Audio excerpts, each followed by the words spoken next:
Masih dalam Kompas Aceh, saudara sepekan ditahan bersama bayi karena kasus Undang-Undang Informasi dan Transaksi Elektronik. Keluarga Isma berharap adanya asimilasi dari Lembaga Permasyarakatan Kelas 2 Beluk Sukun Aceh Utara. Disinilah keluarga Isma Khaira, narapidana kasus Undang-Undang Informasi dan Transaksi Elektronik berkumpul yang berada di Desa Matangkupila, Kecamatan Luk Sukun, tak jauh dari lokasi lapas kelas 2B tempat Isma ditahan. Setiap harinya, keluarga Isma berkumpul guna terus memantau perkembangannya, dikarenakan tidak bisa berkunjung langsung ke dalam lembaga permasyarakatan karena masa pandemi COVID-19.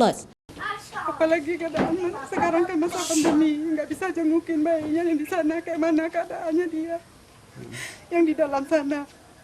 Pihak keluarga kami sangat mengharap dia bisa keluar ataupun tahanan rumah karena sayangkan bayinya masih berusia 6 bulan. Saat ini pihak lapas melalui Kementerian Hukum dan HAM wilayah Aceh sedang mengupayakan supaya Isma Khaira bisa mendapatkan asimilasi COVID.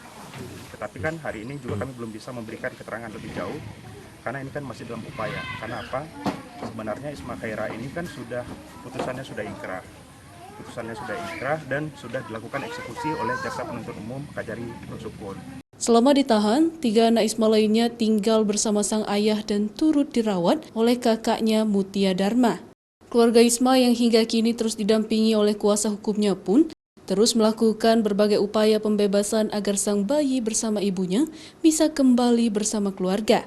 Pihak kuasa hukum pun telah melakukan upaya agar diberikan asimilasi oleh pihak Lembaga Permasyarakatan Kelas 2 Beluk Sukun melalui Kantor Wilayah Kementerian Hukum dan HAM Aceh. Zikri Maulana, Kompas TV, Aceh Utara.